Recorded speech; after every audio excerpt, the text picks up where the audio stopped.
Hey guys, how are you doing there today? Ron Shawley here for AccuWeather and for Carolina Skiff Owners.com. Just want to give you a quick overview of our new JVX 18 that was provided for Pinswood's project. Our effort is to educate children on boating, to try to get kids out and help them out when it comes to boating. But just a few pointers I want to go over here, some of the modifications. First of all, as you can see, we put onto the motor a 4-blade propeller.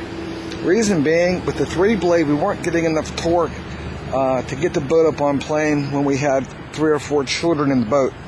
Also, as you can see, we have on the boat, from the boat buckle, we put her in the water.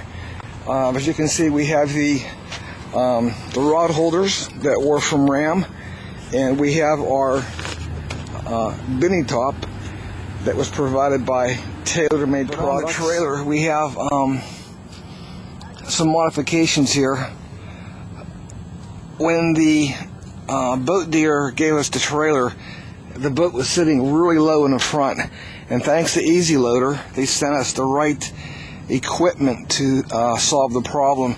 They sent us a bracket that raised the bottom of the running board for the trailer here, which raised it up a little bit. Also, they gave us a new, as you can see, the bow eye there on the bottom, a lot larger, okay? And we have a rolling guide here, a large Carolina Skiff. Not to say it's a problem, but as you can see, we have a large indentation here, okay, with a smaller bow mount. It gets caught inside here.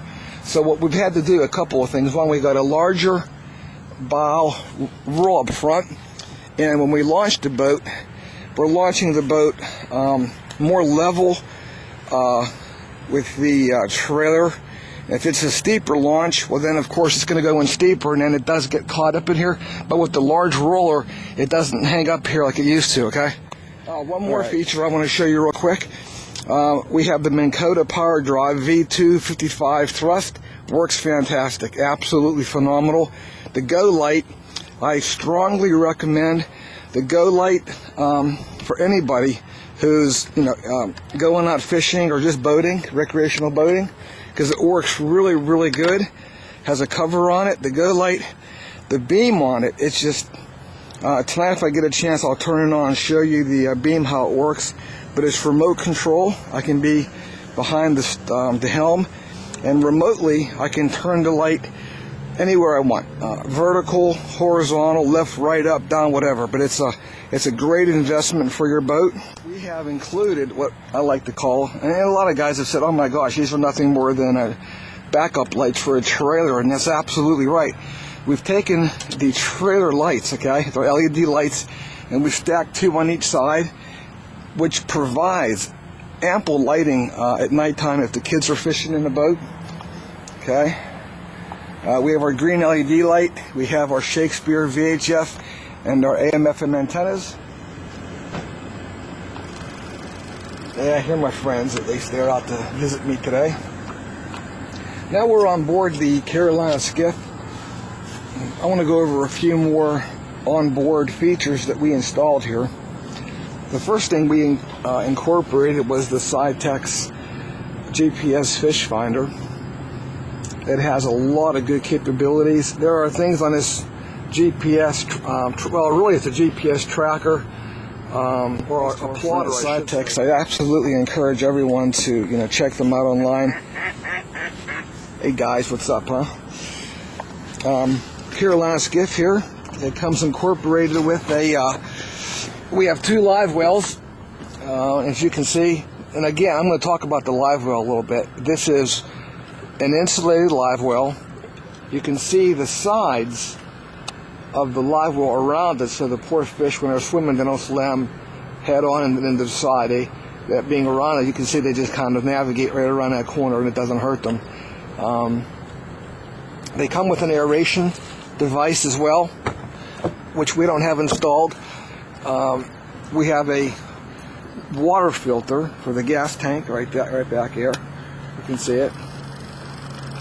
The battery is on this side of the skiff. Okay, right there's our battery, our throwable devices back here stored. We have a water washdown system on board the skiff, which, I mean, it comes in handy.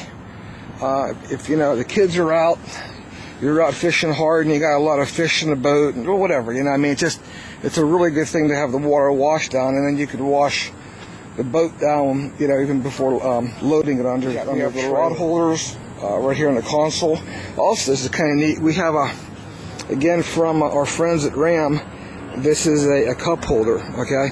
And, you know, people have said they're really expensive, but you know what? They're absolutely phenomenal because it will pivot. When you're going down, you know, it'll pivot. They also have a Ram also makes a device for your fish finder as well, where you can mount it right on there. And again, it's just, you know, it's a good feature, by the way, that were installed. Okay, I remember before I was telling you about the Go Light, the floodlight. Here we have the remote control for the Go Light. That it's all remote control. We had taken. If you can see this, I have in here my VHF radio. I know I got a lot of cluster in here, but we have our AM/FM CD cassette player. We have our VHF radio, and down below here, what we did, we had taken a 4-tray tackle box insert, and we kind of cut it apart a little bit, and we modified it so it can fit inside here. The wire line has a tube or a wire channel that goes from the console, and it runs underneath the boat right to the back here. Okay. Now, Carolina Skiff, they already install some nylon cord for you to pull wires through.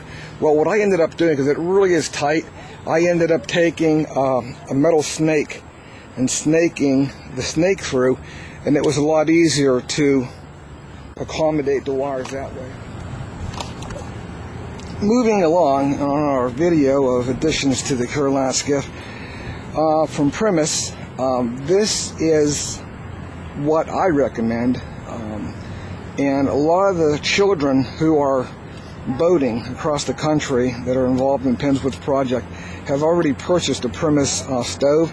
This particular stove has a burner unit, and we have a grill on this side here where you can actually put a steak on here and grill the steak. A lot of people have asked me, well, can you just set the stove right inside the boat? You can, but if it were me, I would, you know, pull along shore somewhere, you know, and then cook off the boat itself. Now, people can do it, but again, if you're on the water, you're going to get a lot of wave action. So what happens is your food's going to be flopping back and forth. Like I said, find a shoreline somewhere and pull off and just use your stove.